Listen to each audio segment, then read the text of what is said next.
Good morning, listeners, and good morning, Karina and Kuni. We've got two special guests here this morning joining us all the way from Nedbank head office in Sandton, and we're going to chat just a little bit around some challenges that we are facing as business owners with regards to our banking and our money. And Kuni and Karina have agreed to sit in and just have a little bit of a chat and talk to us about some of the challenges and also some of the solutions that Nedbank can offer. As you all know, Nedbank have been instrumental in our veterinary industry, and they've really supported the industry over the last couple of years. They have a special medical division, and I think at the moment they've got around 3,000 vets that are banking with Nedbank and that take advantage of some of the benefits that Nedbank offer us. But it's not all about Nedbank today. It's also about our businesses and how understanding how banks work, understanding how money works, and understanding how we can better partner with banks and with the banking sector in South Africa to take advantage of what they have to offer us and grow our businesses. So I'm going to hand over to the two of you, and you can introduce yourselves and let's have a conversation. At the end, you can do us a small presentation and just show us what Nedbank has to offer for us. So over to you. Good morning, Cole, and good morning, listeners, and to I think a lot of Nedbank clients at the moment. So it's really a good opportunity for us, and we're very fortunate to chat to you guys today. Thanks for the opportunity. I'm Kuni Smith. I'm the National Manager for Nedbank Medical Professional Division. We look after all the doctors countrywide. That is also inclusive of vets. So we look after the medical fraternity right around the country. We've got 8 units right across the country, and we service most of the provinces. I'm in banking now for 24 years. It's quite a long time. I must say that banking has really changed in the last couple of years, but it's still a great pleasure to work with you guys and to work with the doctors, and also to chat to you guys today. So thanks for the opportunity. Good morning, everybody. My name is Karina Kreis. I'm a relationship manager at Nedbank Medical Professional. I've been in banking for 18 years as well. And it's really amazing working with you guys in the medical professional, space. And I really enjoy assisting and helping you guys, building your practices and helping you to create better opportunities for everybody out there. Thank you. Thank you so much. Well, I might say, yeah, we don't just look at the young vets that's basically starting practices. We also look after the established practices. So it's all the vets really that's in the business right around the country.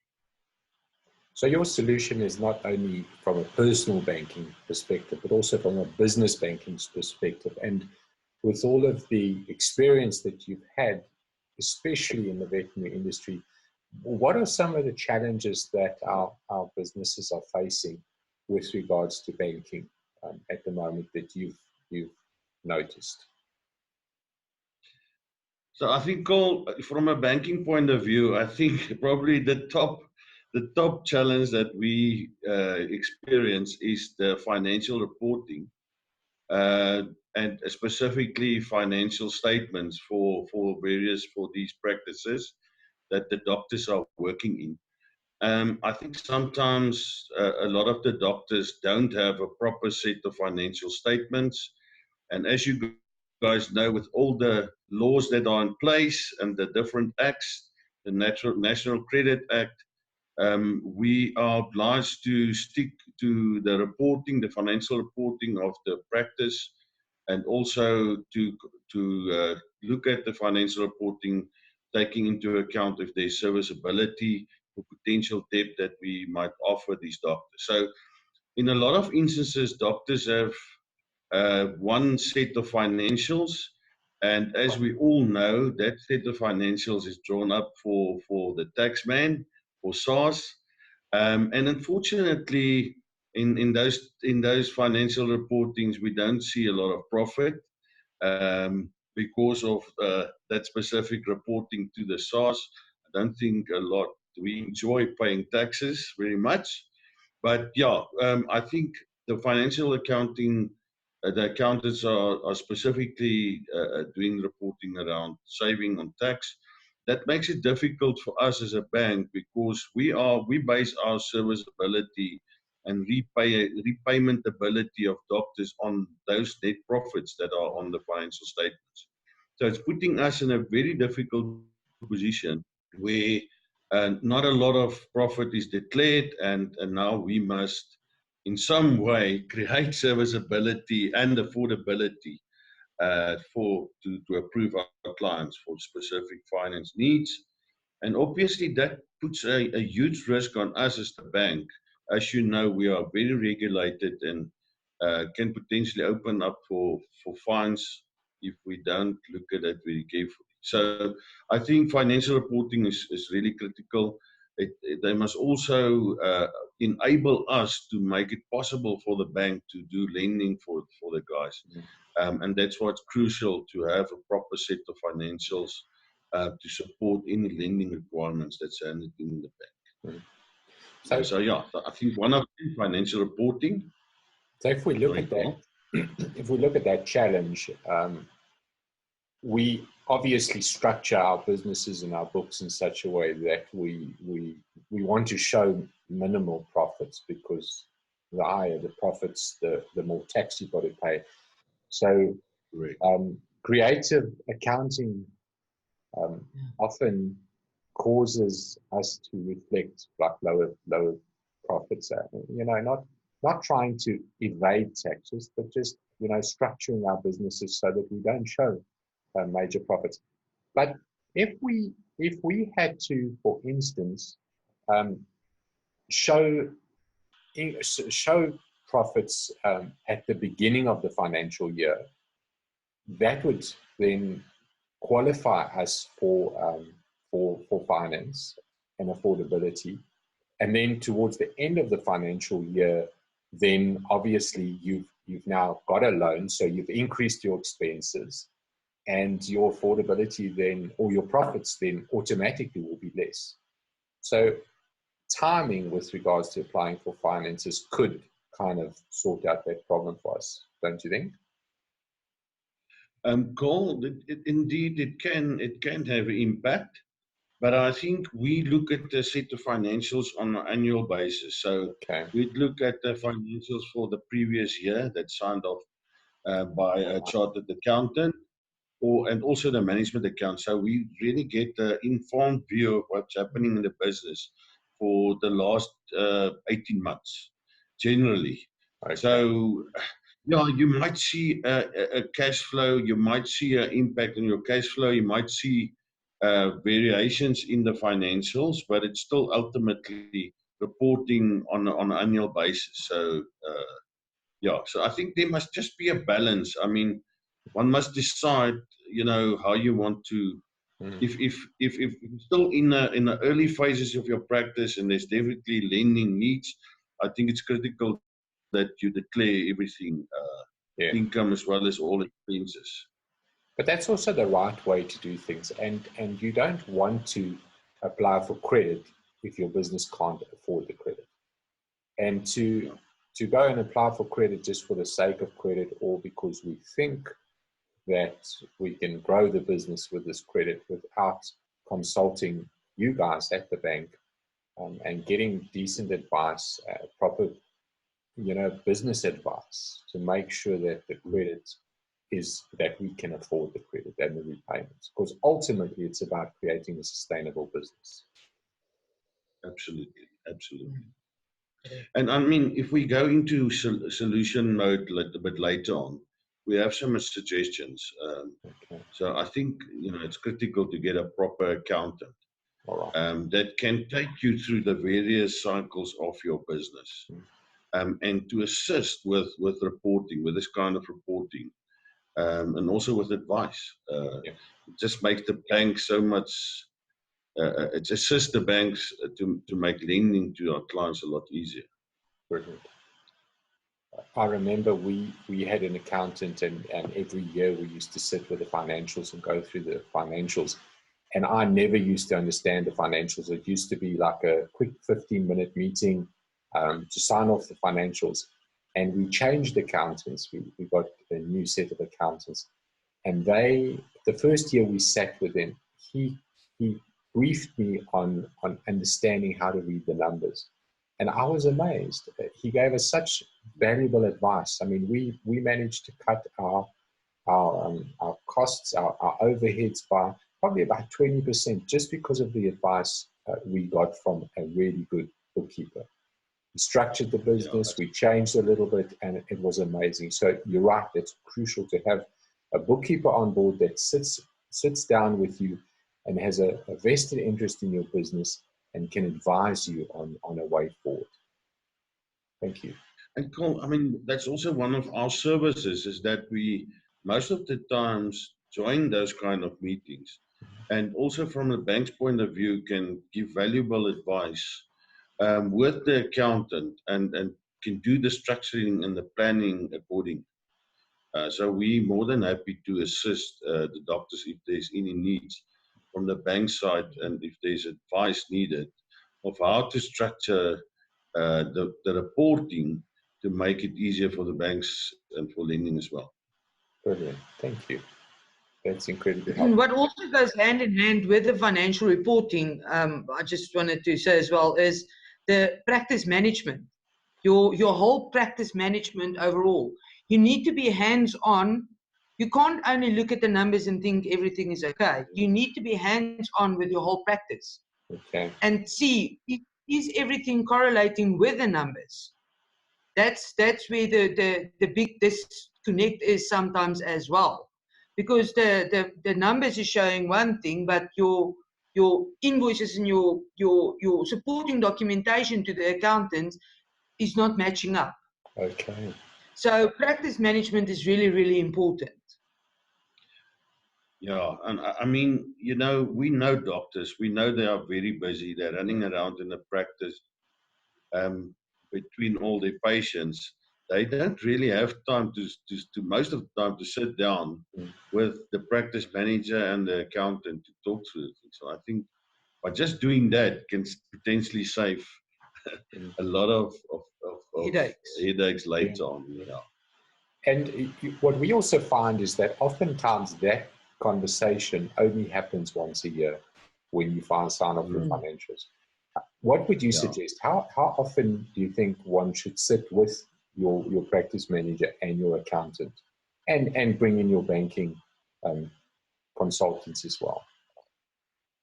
So out of experience, Cole, I think definitely to sit with your bookkeeper or accountant on a monthly basis, because I can tell you now out of experience, we've heard of many instances where practice managers or receptionists or the lady who's doing the bookkeeping in the practice are being arrested because of bad practice. Okay. And that's a factor of not, if you're not hands-on the practice. So my suggestion is to sit with your accountant and the practice manager on a monthly basis, to be hands-on in terms of your debtors, your creditors, etc., etc.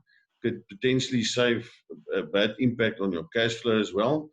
And then to sit with a bank maybe every quarter or on a half-yearly basis, biannually, is my suggestion. It also depends on the various stages of the practice. If it's a fairly new practice, then cash flow is critical when it's a startup business. So my suggestion is then to really sit with your banker also on a monthly basis. We normally assist young professionals, young doctors that just start their practice with a proper cash flow, and we measure the business and the flow of the business according to that cash flow. That also give us the early warning signs if there's not enough bridging capital or financial backing in the first couple of years, and that we can assist if needed. Established practices is a little bit easier. You know the track record, you know the business, so it might be the engagements might be a little bit less. So it can potentially meet up biannually or every 6 months, and the banker can also be part of that engagement. I think the more you engage with your banker, our structure in the bank is that we try to engage with our customers on twice a year, first and second half of the year, to make sure that everything is still running smoothly and to cover any capital needs or requirements or transactional needs that the doctor might have. So yeah, I think under the practice, I think the engagement should be a lot more. To make sure that you hands on and that you address potential risk or potential needs early on. I think we sometimes underestimate the value of a partnership and a decent partnership. We've got professional people that are in your bank that are there for us, and why not use them? Why try and figure it out for yourself when you don't have to? When somebody else has studied and they understand that that's their speciality, that's their strength. We focus on our strengths. I mean, doctors are doctors and they focus on that. And so if you know what your strengths are, you know what your weaknesses are, and you bring in an expert to complement your weakness, and you guys are offering just that. So thank you. They're very valuable advice. Some of the other challenges that you're facing, or that you are picking up in the industry? I think other potential problem might be debtors that are not managed well. So most of the practices have a specific personal practice that will do the collection of accounts more than 30 days to make sure that you recover those potential bad debts. Sometimes that's not managed well, so that has a huge impact on cash flow. As you know, doctor most of the time get an upfront payment in form of a cash payment or an initial payment if it's a new patient, and then the rest is paid by in many times the medical aids, or there's a payment plan, or whatever the case might be. So most of the funds you get in on a later basis, and if that potential bad debt is not managed correctly, might have a serious impact on your cash flow. And then doctors, they do the work and they do the invoicing, and they everything is done in terms of the work and the doctor's side, but the doctors don't understand why the money is not coming in and why there's not cash flow and why they're in trouble all of a sudden, and then they want to engage with the banker when it's actually too late. I think it's very important to make sure debtor management or debt collection that's done by a dedicated person with the appropriate knowledge, etc. What I would also suggest, especially for the vets, is because there's not a lot of medical aids for vets that cover the expenses on the animals. So instead of telling the patient or the clients to pay EFT, because that's usually where the biggest problem comes in with the vets, is either people forget or then they just don't pay. That's it. So most of the practices is cash practices. But invest in a merchant machine, a point of sale machine. Everybody, or 3/4 of the people walking in the street these days, do have credit cards. And let them pay up front. Don't give them 5 or 6 days to pay by EFT, or because they're going to forget. I can guarantee you, we're all human, we do forget. If there's a credit card machine, invest in a credit card machine and let them pay up front for whatever you're going to be doing. That's right. So that is a way or solution on better debt management at this moment in time. Yes, that's really a crucial point. I mean, we sit with some of the vets that we chat to, and we find that the one guy specifically we spoke to, when we spoke about bad debt, he said no, he's got no bad debt in his practice. And when we went onto his Vetmaster system and we looked into it, he was sitting with probably about 3 million rands worth of outstanding money, accumulated over a time period of about 3 or 4 years. And he didn't realize that. He was obviously doing very well not to realize that. But still, I would think that that should be one of the reports that we need to look at on a monthly basis, is our outstanding money.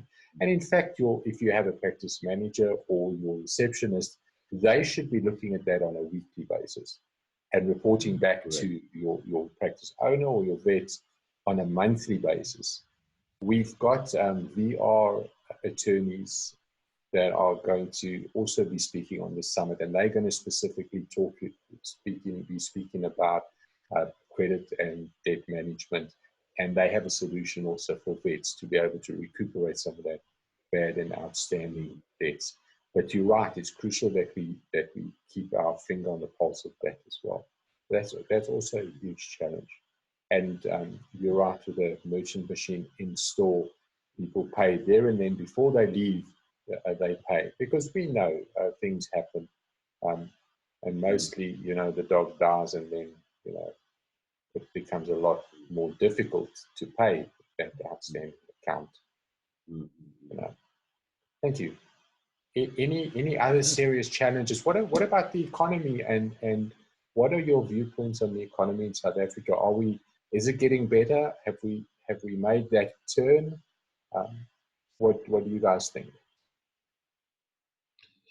I think currently we in difficult times, Carl. I can't foresee that's going to turn around in this year, and I think there's still some tough times ahead. So I think that's why, from our point of view, it's critically important that we are hands-on in terms of our practice management, hands-on in terms of managing our business.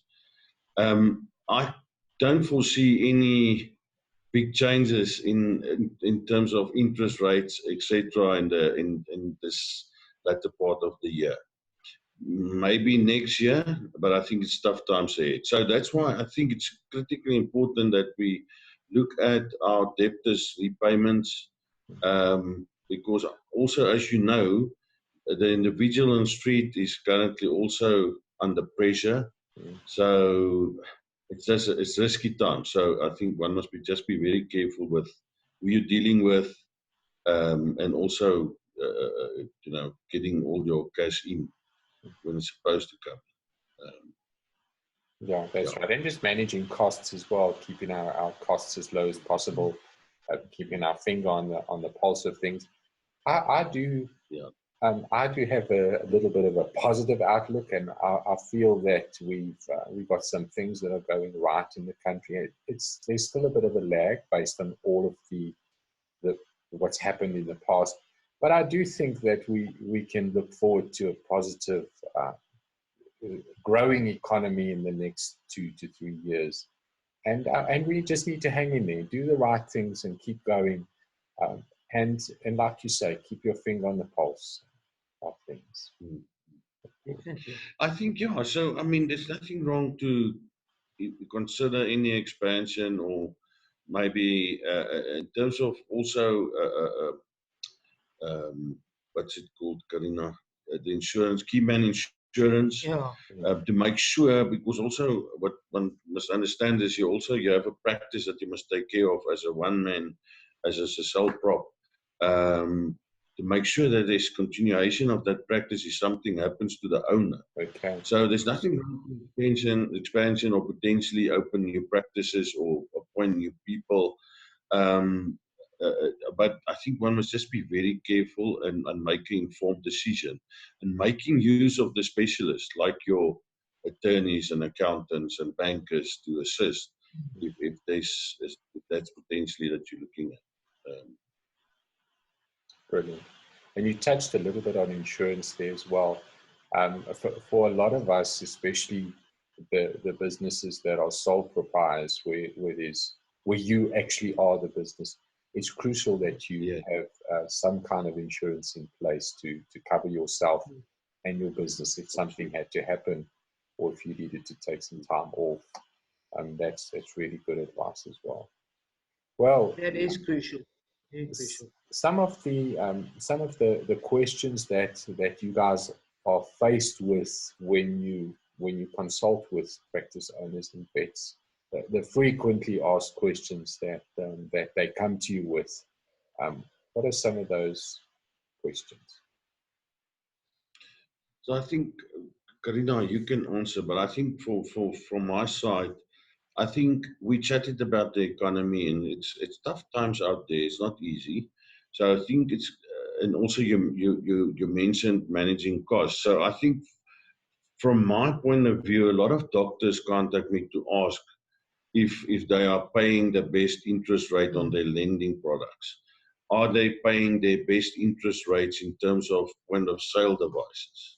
And you know, just some we chat in general, and we talk about the economy, but I think one must sit down actually and look at your bank charges, look at your rates, interest rates that you're paying, look at your long-term debt, look at potential capital that you might need in a year, or potential expansion, or whatever the case might be, and just sit down and recalculate and look at your things and manage it. And maybe have your banker and your accountant present when you do that. Because by just looking at your things and your structure and your interest rates and planning accordingly can just save you, you know, on a short term. And potentially by just structuring one or two things, you might save a lot of money going forward. So I think I get that a lot. So where doctors ask me to come and visit them and to look at their whole portfolio, not just lending, but transactional costs, product costs, point of sale device costs. And then we chat in general. And by just doing that, by just putting time aside and look at your personal things, because I think you know, that is human. We generally leave our own things for last. By just sitting down and look at your stuff, you can potentially save. So I think, yeah, that's something that we chat a lot about. Yeah, and then just also to keep your banker in the loop, I think it's critical. It makes it easier. Doctors just phone us when they need us, when they want to buy a car, piece of equipment. And at that time, we might not have all the info that's necessary. By chatting to us on a regular basis, it makes our lives a lot easier to assist them when that need arises. And with planning. I fully agree with you. Sorry, Cole? And with planning forward as well. Yes, Sure. And just to elaborate on what Kuni was saying, that's exactly the kind of questions that we do get all the time. And just take time and go through your statement and see, look at your debit orders.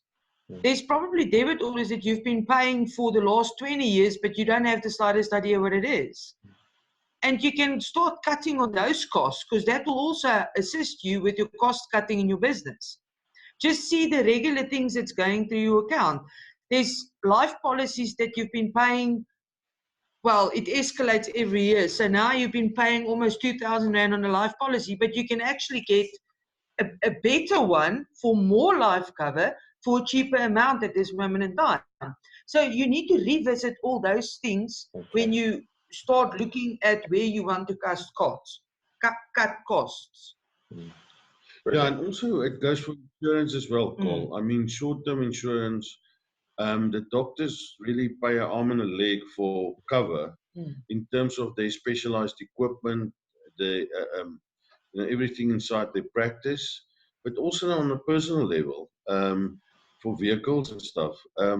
And what they don't realize is just by looking at the depreciation of your vehicles, to give an example, or the equipment that's in your practice, and potentially lowering the insured value of those products can also save you on your monthly premium, your insurance premium.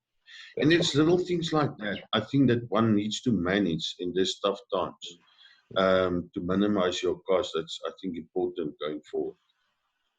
what we've done in some of the businesses we work with is we've taken that depreciation difference in the premium, and we've saved that, put it aside, and you'll find that if you take that money and you put it aside, you could replace your equipment with that money that you're spending on your insurance every month, and you're forgetting about depreciation, because after 5 years your equipment, it's lost its value. It's not an asset anymore. And if you take that amount, you can replace your equipment. Thank you. And that's very valuable as well. Well, guys, we've had a great session.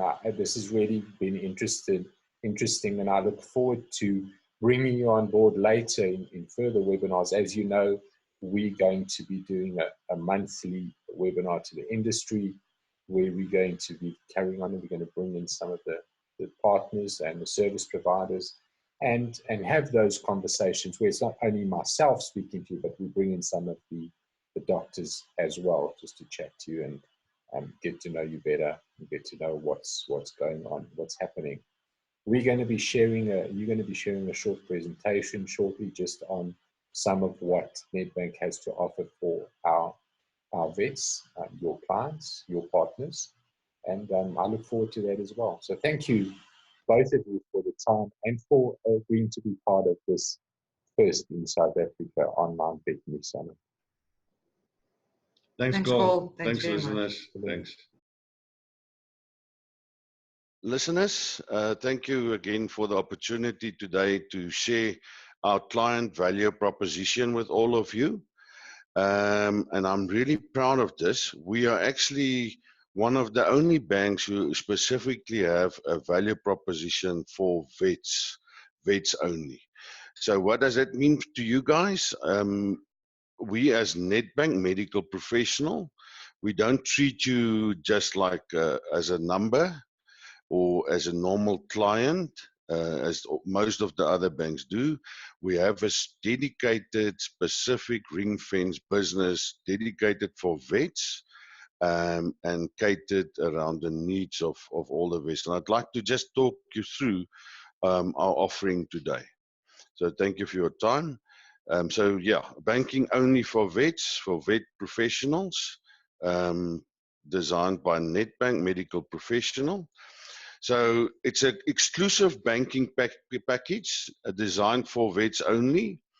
There's a personalized banking relationship with obviously flexible benefits. What does it mean to you? We have a dedicated relationship banker with medical expertise, and that is your only primary contact. What does it mean? So sometimes the banks ask us to talk to a lot of different people. If there's a need for vehicle finance, they divert you to their vehicle and asset finance segment. Then you have to talk to a person in that segment. We, on our side, we have a dedicated banker, a one-stop shop, where you speak to a banker that's dedicated to you, your primary contact. We call the medical relationship banker, and that person will facilitate all your needs. That is anything from vehicle and asset finance if you want to buy a new vehicle, or if you want to buy those cages for your practice, or any specialized equipment. You will still talk to one specific dedicated person, your banker. So your relationship banker is also backed up by a team of specialists that will be your financial planners, guys who are taking care of your will or your key man insurance, or we have guys who does our stockbroking for us, guys who look after our fiduciary. We have guys looking after our insurance. So if there's any insurance product needs, we have specialists that assist our relationship banker, but the banker will still be your primary point of contact. So instead of phoning a lot of people, getting diverted to call centers, holding the line for hundreds of minutes, you have a dedicated person who will facilitate everything for you. So our banking offering is specifically to you, the individual, and also your practice. Let's start with your individual needs. So for you and your family, we have a specific product called our bundle product, our professional banking bundle. It's a personal account. It's with that is also charged on a bundle fee basis. So obviously you get a lot of benefits through the account, and you don't get charged for each and everything that's going through your account, but you will pay a bundle fee of 340 rands per month. And that also includes local and international travel benefits, access to lounges if you love traveling, and then also if you are younger than 30 years and you have your 4-year degree, you'll qualify for a 50% discount. So only pay a bundled fee of 170 rands a month.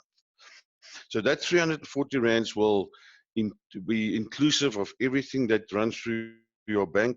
And if you guys want us to share everything that it includes, I'm happy to do so. You're welcome to give me a call. I will share my detail at the end of the presentation.